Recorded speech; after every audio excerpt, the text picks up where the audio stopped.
കഴിഞ്ഞ ദിവസമാണ് പാർലമെന്റിൽ ശീതകാല സമ്മേളനം ആരംഭിച്ചത്. ആദ്യ ദിവസം തന്നെ പ്രതിപക്ഷത്തിന്റെ വായടപ്പിക്കാൻ നരേന്ദ്രമോദി ഒരു ശ്രമം നടത്തിയെങ്കിലും അത് പാളിപ്പോയി. എന്നാൽ പ്രതിപക്ഷം കേന്ദ്ര സർക്കാരിന്റെ വായടപ്പിച്ചു കളഞ്ഞു എന്ന് വേണേൽ പറയാം.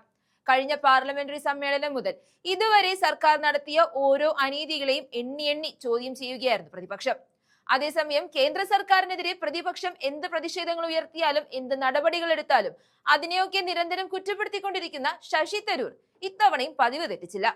എല്ലാ പ്രാവശ്യത്തെയും പോലെ പ്രതിപക്ഷത്തിനെതിരെ വിമർശനവുമായി ശശി തരൂർ രംഗത്ത് വന്നിട്ടുണ്ട്. അല്ല, അറിയാൻ പാടില്ലാത്തത് കൊണ്ട് ചോദിക്കുകയാണ്, ഈ മോദിയെ ഇത്രയും അങ്ങ് സപ്പോർട്ട് ചെയ്യാൻ എന്താണ് കാര്യം? ഇക്കാര്യത്തിൽ താങ്കൾക്ക് പാർട്ടി പലതവണ വാണിംഗ് തന്നിട്ടുള്ളതാണ്.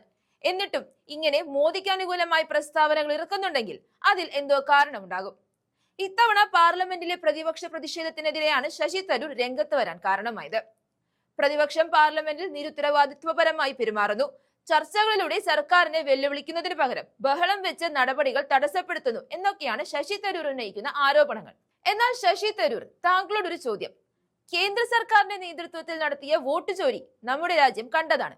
അല്ല, രാഹുൽ ഗാന്ധി രാജ്യത്തെ ജനങ്ങൾക്ക് മുന്നിൽ തെളിവ് സഹിതം കാണിച്ചതാണ്.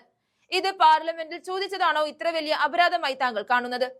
ഇത്തരത്തിൽ വളഞ്ഞ വഴിയിലൂടെ ജനങ്ങളെ കബളിപ്പിച്ചുകൊണ്ട് അധികാരത്തിലെത്തുന്നവരോട് ചോദ്യങ്ങൾ ചോദിക്കാനും അവരുടെ കള്ളത്തരങ്ങൾ പുറത്തു കൊണ്ടുവരാനുമുള്ള കടമ പ്രതിപക്ഷത്തിനുണ്ട്. എന്നാൽ താങ്കൾക്ക് ഒരു പക്ഷേ അത് മനസ്സിലാകണമെന്നില്ല. കാരണം താങ്കൾ ഒരു മോദി ഫാൻ ആണെന്ന് ഓരോ പ്രസ്താവനയിലൂടെയും തെളിയിച്ചു കൊണ്ടേയിരിക്കുകയാണ്.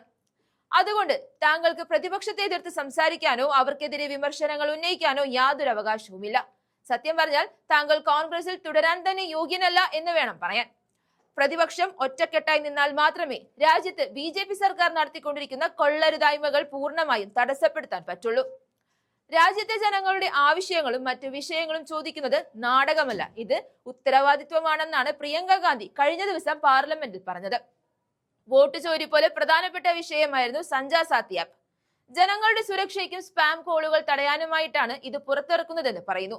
എന്നാൽ പൗരരുടെ സ്വകാര്യതയ്ക്ക് കോട്ടം വരുത്തുന്ന പ്രവൃത്തിയാണിതെന്ന് പ്രതിപക്ഷം ചൂണ്ടിക്കാണിച്ചതോടെ ഇതിനെതിരെ വലിയ രീതിയിൽ പ്രതിപക്ഷം പ്രതിഷേധം ഉയർത്തിയതോടെ കേന്ദ്ര സർക്കാരിന് മുട്ടുമടക്കേണ്ടി വന്നു. കൂടാതെ ഇത് കോൺഗ്രസിന്റെ വിജയം കൂടിയാണെന്ന് പറയേണ്ടി വരും. ഇപ്പോൾ മനസ്സിലായോ ശശി തരൂർ എന്തുകൊണ്ടാണ് പ്രതിപക്ഷം ബഹളം വെച്ചും പ്രതിഷേധങ്ങൾ നടത്തുന്നതുമെന്ന്? ഇനിയെങ്കിലും വിവേകത്തോടെ പെരുമാറൂ.